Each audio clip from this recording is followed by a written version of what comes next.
Terima kasih Anda masih bersama dengan kami. Bagi Anda yang baru saja bergabung, kami hadirkan kembali 3 berita utama hari ini.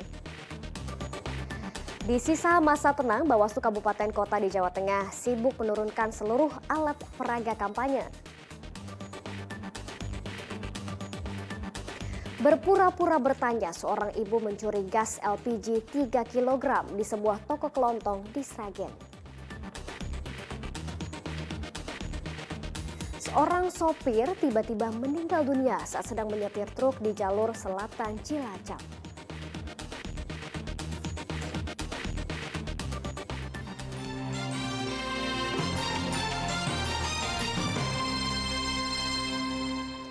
Seorang wanita nekat mencuri gas LPG 3 kg dari toko kelontong di Sragen.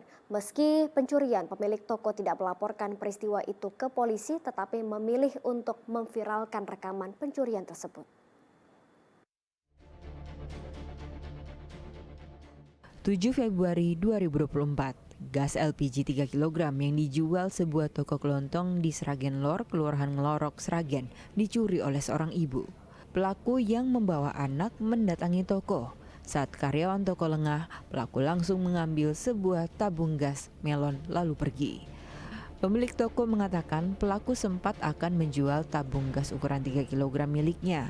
Namun bukannya menjual, pelaku malah mengambil gas lalu pergi begitu saja. Itu ngomong sama Mbak itu mau jual tabung gas Thomas.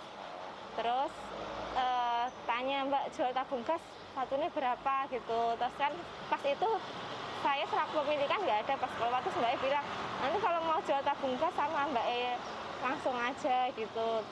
Terus Mbak yaudah Mbak besok tak kesini lagi gitu Mas. Terus Mbak keluar tak kesini terus ngambil tabung itu langsung kabur. Meski kecurian, pemilik toko tidak melaporkan peristiwa ini ke polisi. Pemilik toko memilih untuk mengunggah dan menyebarkan video pencurian di media sosial dengan harapan memberi efek jera kepada pelaku. Heri Prasetyo melaporkan dari Sragen. Kita ke informasi lainnya, seorang lansia ditemukan tewas di Sungai Sumbon, Sragen. Kematian lansia 82 tahun itu membuat keluarga menangis histeris. Setelah pencarian selama 3 jam, Parlan Patmoyito, warga Duku Keten, Desa Wonotolo, Kecamatan Gondang, Kabupaten Sragen, ditemukan tewas di sungai. Cucunya tak kuasa menahan tangis saat melihat kakek yang berusia 82 tahun itu sudah tak lagi bernyawa. Awalnya keluarga mencari korban yang tak berada di rumah. Lalu tetangga menyebut Parlan keluar ke arah sungai.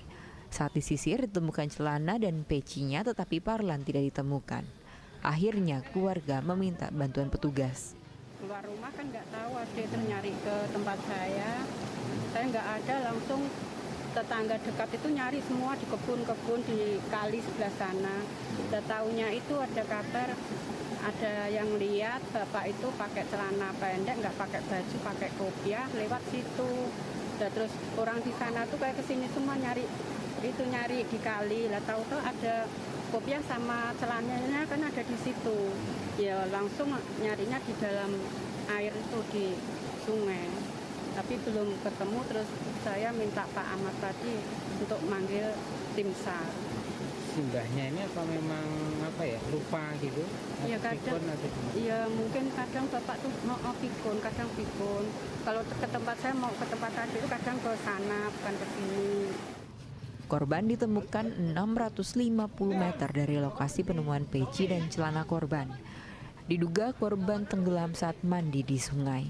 Usai disemayamkan di rumah, Parlan dimakamkan di pemakaman dusun setempat.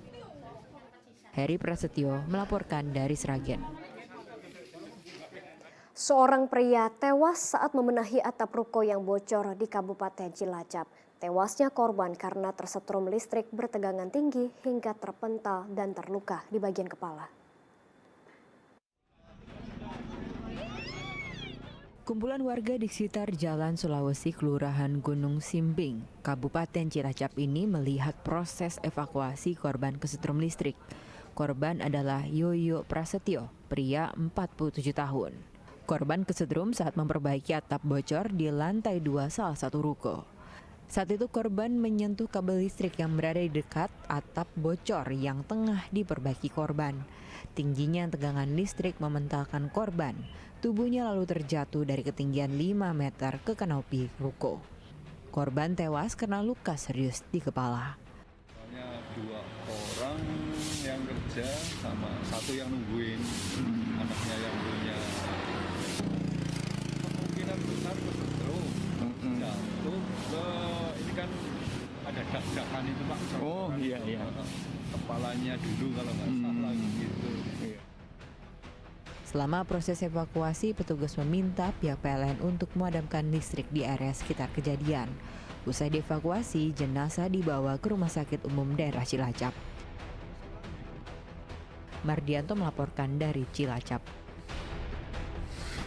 Masih dari Cilacap, seorang sopir tiba-tiba tewas saat sedang menyetir truk. Awalnya korban sempat mengeluhkan sakit lambung hingga tak sadarkan diri. Beruntung kernet mengambil alih kemudi sehingga truk tidak menabrak kendaraan lain. Berhentinya truk di tepi jalan ini bukan karena mogok, tetapi supir truk ditemukan tewas di ruang kemudi. Saat itu pengemudi truk warga Tasikmalaya ini tengah melaju dari arah Banyumas ke wilayah barat. Saat melintas di jalur selatan Cilacap, tiba-tiba korban yang sedang menyupir ini lemas dan pingsan. Beruntung kernetnya langsung mengendalikan truk dan memarkirkan ke tepi jalan. Saat dicek, korban Iding sudah tidak bernyawa. Supir driver tronton yang diduga meninggal dunia di pinggir jalan raya Majenang Bandar Patroman. Setelah kita lakukan pengecekan di TKP, benar yang korban sudah dalam keadaan meninggal dunia. Dari hal tersebut kita lakukan proses pemeriksaan di TKP dan kemudian kita lakukan evakuasi ke Puskesmas Mana Jati untuk dilakukan pemeriksaan medis. Rekan korban mengatakan pria 55 tahun itu sempat mengeluhkan sakit lambung saat berkendara. Korban kemudian minum obat dan melanjutkan perjalanan. Jenazah korban dibawa ke Puskesmas Wanareja untuk memastikan penyebab kematian korban. Sementara truk tronton dan kernet truk dibawa ke kantor polisi. Mardianto melaporkan dari Cilacap. Makam korban kecelakaan di Brebes dibongkar polisi. Pembongkaran itu atas permintaan orang tua korban yang mendapat info jika anaknya meninggal karena dianiaya.